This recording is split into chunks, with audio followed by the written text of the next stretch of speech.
السلام عليكم، ازيكم يا بنات؟ عاملين ايه؟ يا رب تكونوا بألف خير. النهاردة فيديو جديد. فيديو النهاردة في حاجات وصلتني هدايا وفي مشتريات، فانا حبيت ان انا اشاركها معاكم. هي حاجات بسيطة بس كان لازم ان انا اشاركها معاكم. وقبل ما نبدأ الفيديو ما تنسوش تشتركوا في القناة وتفعلوا زر الجرس، كمان حطوا لي لايك عشان تشجعوني اعمل فيديوهات تانية كتير. ويلا بينا نبدأ الفيديو.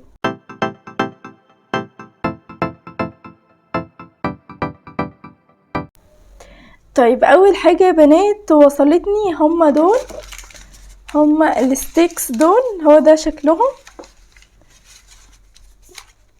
اهم يا بنات. هما 10 بس انا دول اللي معايا حاليا. وصلوني الستيكس دول. هو ده شكلها، ودي البراند بتاعة الستيكس اسمها زورا. هو ده شكلها. هفتحها كده اوريها لكم. وصلتني من بيج كده حلوة جدا. ده شكل الستيكس اهو.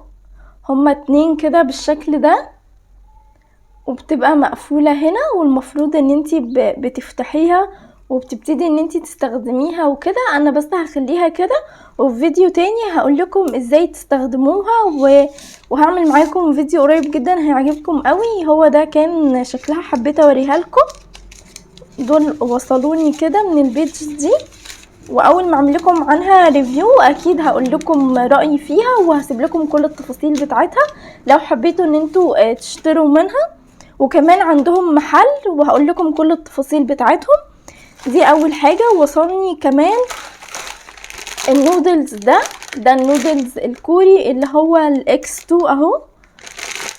وطبعا انا كان ليا تجربه في القناه، هبقى اسيبها لكم تحت في صندوق الوصف لو عايزين تشوفوا الفيديو، وهتشوفوا بقى انا ايه اللي عملته وايه اللي حصل ورايي فيه. بس برضه هنعمل فيديو قريب عنه. هو ده شكله، اكيد كلكم عارفينه يعني، وبقاله فتره اصلا. ووصلني ده برضو منهم. ده اللي هو الاوريجينال بتاعهم اهو. ده الاساسي بقى الاصلي، اول اصدار او اول نوع يعني طلعوه كان ده. وانا برضو كنت ده اللي كان معايا ليا تجربة. وكمان كان في واحد بالجبنة برضو جربته معاكم لو عايزين تشوفوا الفيديو. ودول بقى وصلوني منهم. هو ده شكلهم مع الستيكس دي. فهشوفها بقى كده واعمل فيديو معاكم بفكرة حلوة جدا، وهيبقى لنا بقى حاجات تانية كده مع بعض. هو ده شكله. وكمان وصلني من بنوتة التوكة القمر دي توكة معدن كده. هو ده شكلها، عسولة جدا، صغيرة كده، وحجمها حلو وجامدة جدا، قوية قوي. وبصراحة المعدن بتاعها حلو جدا، واللمعة بتاعتها خطيرة، وشكلها شيك جدا، حلوة قوي. هبقى اسيب لكم الصفحة بتاعتها.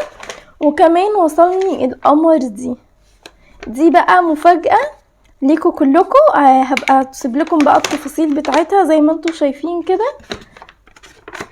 دي شنطة كده، واكيد كلكم عارفينها. هي طالعة ترند جدا الفترة دي، ترند جدا وشيك قوي وعملية جدا. هتكلم عنها لما اجربها واخرج بيها واقول لكم رأيي فيها ونفتحها مع بعض، وكل حاجة في فيديو لوحده. هو ده شكلها. فانا بقى هشوفها كده وابقى افتحها معاكم في فيديو اقول لكم رايي فيها. بس كده يا بنات، دي كانت الحاجات اللي وصلتني. كان لازم ان انا اشاركها معاكم علشان لما اعمل فيديوهات الجايه تبقوا فاهمينها كويس وعارفين بتكلم عن ايه.